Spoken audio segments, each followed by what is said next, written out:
नमस्कार दोस्तों, बहुत बहुत स्वागत है आपके अपने यूट्यूब चैनल पर जिसका नाम है साइलेंस प्लीज। चैप्टर नंबर 6 है पोल साइंस का चैप्टर नंबर 6 जिसका नाम है न्यायपालिका। हमने फर्स्ट पार्ट में न्यायपालिका के बहुत सारे स्वरूपों को देखा था, किस प्रकार से हमारे देश में न्याय की व्यवस्था अपनाई गई है, बनाई गई है, कहाँ से ली गई है, इन सब के बारे में जानकारी प्राप्त की थी। अब हमारा जो पार्ट सेकंड है इसके अंदर हम न्यायाधीशों को हटाने की प्रक्रिया के बारे में जानेंगे। किस प्रकार से न्यायाधीशों को उनकी अयोग्यता के कारण या उनकी बुरे व्यवहार के कारण उनको पद से हटाया जा सकता है। सर्वोच्च न्यायालय हो या उच्च न्यायालय, किसी भी न्यायाधीश को उनके पद से हटाना बहुत ज़्यादा ही कठिन माना जाता है। किसी न्यायाधीश को उसके बुरे व्यवहार या अयोग्यता की स्थिति में ही उसके पद से हटाया जा सकता है, लेकिन आज तक किसी भी न्यायाधीश को महाभियोग के द्वारा नहीं हटाया गया है। सबसे ज़्यादा तो केस माना जाता है महाभियोग के अंतर्गत। यदि किसी भी न्यायाधीश को उनके पद से पदमुक्त करना हो तो महाभियोग को चुनते हैं। उच्च या सर्वोच्च न्यायालय के न्यायाधीशों को उनके पद से हटाने के लिए महाभियोग का प्रयोग किया जाता है जब संसद के दोनों सदन, लोकसभा और दूसरा राज्यसभा, दोनों सदनों में 2/3 बहुमत से महाभियोग का प्रस्ताव पास हो जाता है, तब न्यायाधीश को उसके पद से हटा दिया जाता है। इस प्रकार से किसी भी न्यायाधीश को इन कारणों से उनके पद से पदमुक्त कर सकते हैं। इसका जो अगला टॉपिक है वो है भारतीय सर्वोच्च न्यायालय के क्षेत्राधिकार। किस प्रकार से सर्वोच्च न्यायालय के कुछ क्षेत्राधिकार होते हैं जिन क्षेत्रों के इर्द गिर्द न्यायालय काम करती हैं। वो 4 होते हैं। पहला होता है मौलिक या मौलिक क्षेत्राधिकार, दूसरा होता है रिट, तीसरी होती है अपीली और चौथा होता है सलाहकारी। भारत का सर्वोच्च न्यायालय विश्व के सर्वाधिक शक्तिशाली न्यायालयों में से एक है, ठीक है, लेकिन ये संविधान की सीमा के अंदर और क्षेत्राधिकारों के बारे में ही काम करता है। संविधान में सर्वोच्च न्यायालय की जो कार्य हैं, शक्तियां हैं, वो भी इन क्षेत्राधिकारों में ही आती है। जो सबसे पहला माना गया है वो है मौलिक क्षेत्राधिकार। मौलिक क्षेत्राधिकार में ऐसे मुकदमे आते हैं जिनकी सुनवाई सीधे सर्वोच्च न्यायालय में की जा सकती है और सर्वोच्च न्यायालय दिल्ली में ही स्थित है। जैसे केंद्र और राज्यों के बीच कोई मतभेद हो जाए या 2 राज्यों के बीच कोई विवाद हो जाए तो इन मुकदमों की सुनवाई सीधे सर्वोच्च न्यायालय में की जा सकती है। जो हमारा दूसरा आता है वो है रिट संबंधित क्षेत्राधिकार।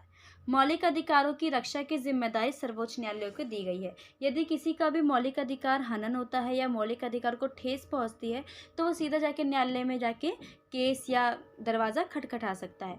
अगर किसी व्यक्ति का मौलिक अधिकार छिन गया हो तो न्यायालय मौलिक अधिकारों की रक्षा के लिए रिट जारी कर रखा है। इन रिट के जरिए न्यायालय कार्यपालिका को कुछ करने या ना करने का आदेश देता है जिससे किसी को भी नुकसान ना पहुंचे। तीसरा आता है अपीली क्षेत्राधिकार। कोई भी व्यक्ति किसी भी उच्च न्यायालय के निर्णय के विरुद्ध सर्वोच्च न्यायालय में अपील कर सकता है, ठीक है। अगर दीवानी हो या फौजदारी हो, इन सभी मुकदमों के निचले अदालत किसी व्यक्ति को फांसी की सज़ा भी हो तो व्यक्ति उच्च या सर्वोच्च न्यायालय में अपील कर सकता है इस चीज़ को रोकने के लिए। जो चौथा आता है वो आता है सलाह संबंधित क्षेत्राधिकार। मौलिक और अपीली क्षेत्राधिकार के अलावा सर्वोच्च न्यायालय को सलाहकारी क्षेत्राधिकार भी प्राप्त है। राष्ट्रपति चाहे तो वह किसी भी विषयों पर सर्वोच्च न्यायालय से सलाह ले भी सकता है और सलाह दे भी सकता है, लेकिन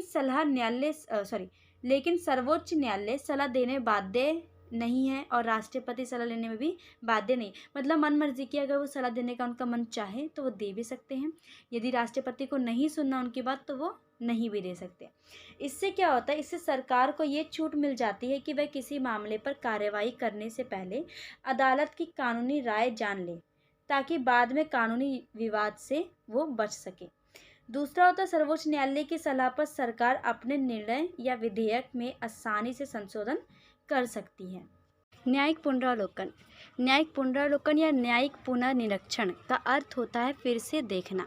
पुनर्निरीक्षण का अर्थ है फिर से देखना। इस तरह न्यायिक पुनरीक्षण एक ऐसी शक्ति है जिसके जरिए विधायिका और कार्यपालिका के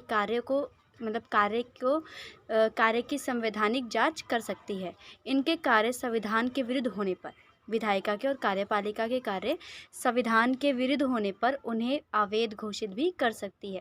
इस शक्ति के द्वारा न्यायपालिका देश के संविधान की रक्षा करती है और उसके मूल रूप को बनाए रखती है।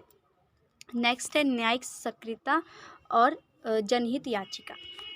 न्यायिक सक्रियता जब न्यायपालिका सक्रिय होकर तीव्र गति से काम करती है तथा विधायिका और कार्यपालिका को अपने कर्तव्य का पालन करने के लिए निर्देश या आदेश देती है, तो इसे न्यायपालिका की कार्यवाही को न्यायिक सक्रियता कहा जाता है।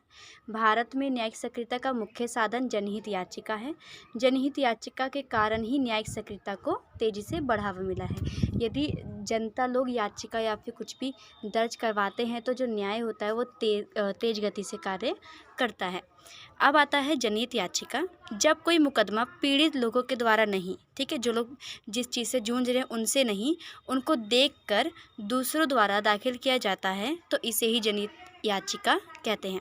जब कोई मुकदमा पीड़ित लोगों के द्वारा नहीं बल्कि पीड़ित लोगों से दूसरों के द्वारा दाखिल किया जाता है उसी को जनहित याचिका कहते हैं।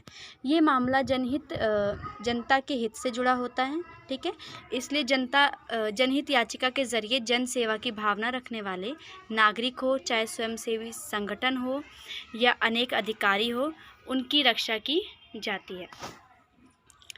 उनके शोषण को रोका जा सकता है और उनके जीवन को बेहतर बनाया जा सकता है जनहित याचिका के द्वारा।